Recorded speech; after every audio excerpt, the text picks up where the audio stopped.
Welcome dear student, स्वागत है आपका इस YouTube channel SR high school classes में। समय को ना गवाते हुए आते हैं टॉपिक की तरफ। आप लोग ब्लैक बोर्ड में डियर स्टूडेंट देख सकते हैं, ये क्लास 10th का क्वेश्चन है। अध्याय 1 वास्तविक संख्याएं, प्रश्नावली 1.1। हमारे सामने जो प्रश्न है डियर स्टूडेंट वो इस प्रकार है। अभाज्य गुणनखंडन विधि द्वारा निम्नलिखित पूर्णांकों के HCF और LCM ज्ञात करें।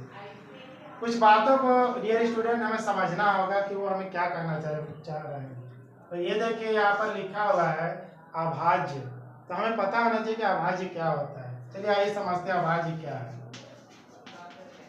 अभाज्य, तो अगर हम इस अ को हटा दें तो हमारा बनता है भाज्य। भाज्य वो संख्याएं हैं जो किसी दूसरे संख्या से पूरी तरह से विभाजित हो जाते हैं, डिवाइड हो जाते हैं। जैसे 2 से अगर हम 4 को डिवाइड करें तो हमारा डिवाइड हो जाता है 2 2 जा 4, ठीक है, डिवाइड हो गया। तो ये जो 4 है हमारा बीच का, वो हमारा क्या है डियर स्टूडेंट, भाज्य है। तो जो किसी दूसरे संख्या से भाग चला जाए उसे भाज्य कहते हैं। एक और एग्जांपल यहाँ पर ले लेते हैं। जैसे 2 से हम डिवाइड करते हैं 16 को यानी 16 को, तो कितना बार में चला जाएगा? 2 का टेबल कितना बार पढ़ना पड़ेगा? 8 बार। 2 8 जा 16। अगर आप हिंदी में पढ़ाना जानते हैं डियर स्टूडेंट तो घबराने की आवश्यकता नहीं है, आप हिंदी में पढ़ सकते हैं। 2 8 16।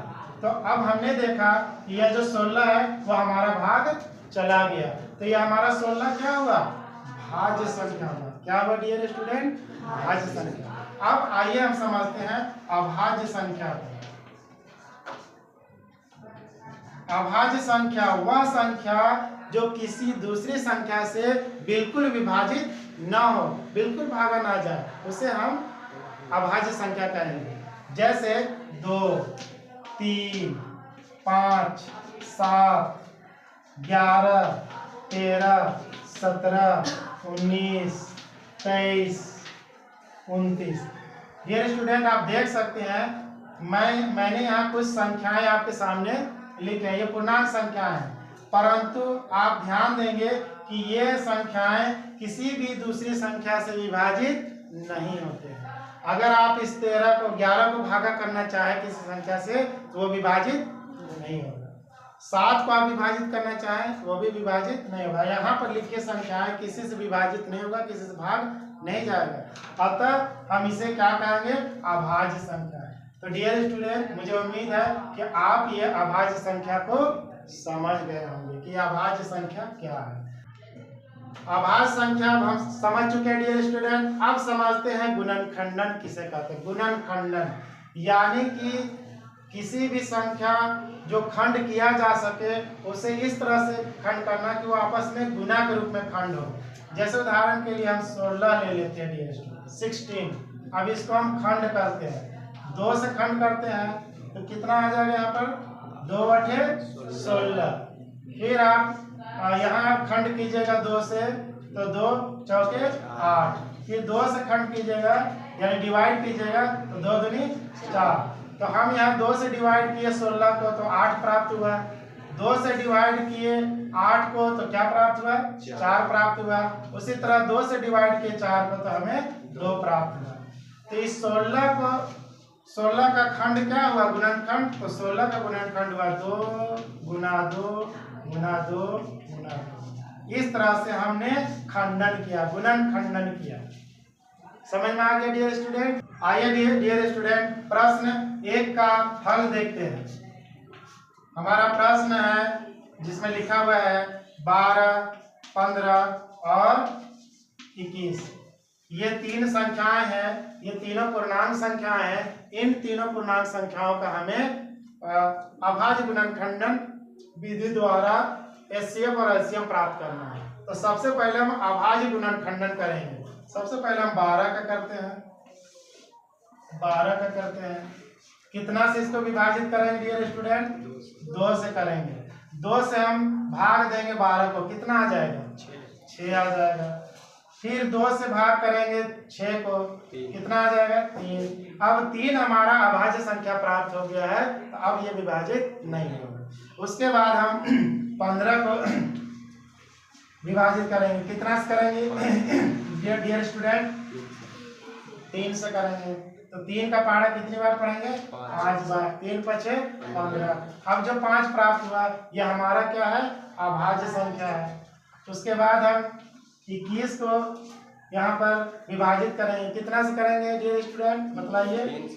3 से करेंगे। तो 3 सते 21। तो इस तरह से हमने गुणनखंडन किया अभाज्य संख्याओं के माध्यम से। आइए उस संख्याओं को यहाँ पर उतारते हैं। 12 का हमने गुणनखंडन प्राप्त किया कि क्या क्या आया? 2 गुने 2 गुने 3, इस प्रकार हमने प्राप्त किया। उसके बाद 15 का विद्यार्थीगण देखेंगे डियर स्टूडेंट, 3 और गुना 5, ये हमने प्राप्त किया।